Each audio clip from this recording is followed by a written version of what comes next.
Bar council of ગુજરાતની ચૂંટણીને લઈને વકીલ આલમમાં ઉત્સાહનો માહોલ જોવા મળી રહ્યો છે.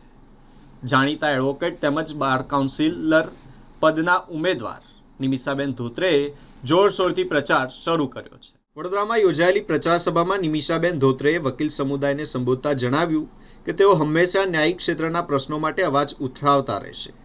વધુમાં તેમણે કહ્યું કે બાર કાઉન્સિલને વધુ મજબૂત બનાવવા માટે શિસ્ત, પારદર્શિતા અને સહકાર ખૂબ જ જરૂરી છે. નિમિષાબેન ધોત્રેએ ખાસ કરીને વરિષ્ઠ વકીલોના હિત પર ભાર મૂકતા જણાવ્યું કે વડીલ વકીલોના માન સન્માન અને તેમના હકોની રક્ષા કરવી તેમની પ્રથમ પ્રાથમિકતા રહેશે.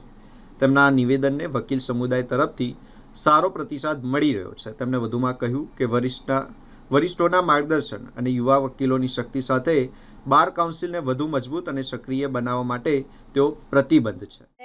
ચૂંટણી છે બાર કાઉન્સિલ ઓફ ગુજરાતની, જે વકીલોના હિતની ચૂંટણી છે. અને અહીંયા વડોદરા કોર્ટમાં બોમ્બની અફવાથી દહેશતનો માહોલ બની ગયો છે. પરંતુ મારા દરેક વકીલ મિત્રને એક જ અપીલ કરીશ કે કોઈ આવા અફવાઓથી ગભરાવું નહીં અને આવતીકાલે જંગી બહુમતીથી આવો અને વોટ કરો.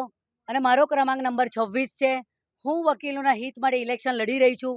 આ ઇલેક્શન 5 વર્ષનું છે અને વકીલો માટે સારા એવા કામો કરવાના છે કે જે અત્યાર સુધીની બોડીએ નથી કર્યા.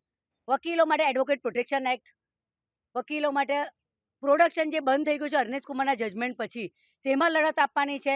લોક અદાલતોમાં વકીલોને વકીલપત્ર વગેરે એમના કેસોનો નિકાલ કરવામાં આવે છે, તેમાં લડત આપવાની છે.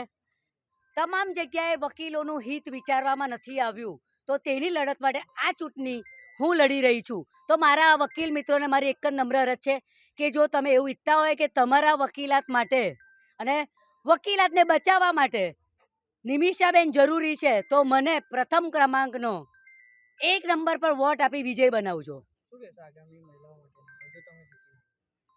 હું જીતીને આવી તો મહિલાઓના જે પણ પ્રશ્નો છે, મહિલાઓ નહીં પરંતુ તમામ વકીલશ્રીઓના, આખા ગુજરાતના વકીલશ્રીઓના જે પણ પ્રશ્નો છે તે પ્રશ્નોનો હું નિરાકરણ લાવીશ, તેમના માટે લડત આપીશ, તે મારું વચન છે. અને તમે વડોદરા બહારના કોઈ પણ વકીલશ્રીઓને પૂછી શકો છો કે નિમિષાબેન અમારા માટે શું છે, તો તેઓ કહેશે કે નિમિષાબેન અમારા માટે અમે એક ફોન કરીને હાજર થઈ જાય ને અમારા દરેક પ્રશ્નો નિરાકરણ લાવે છે.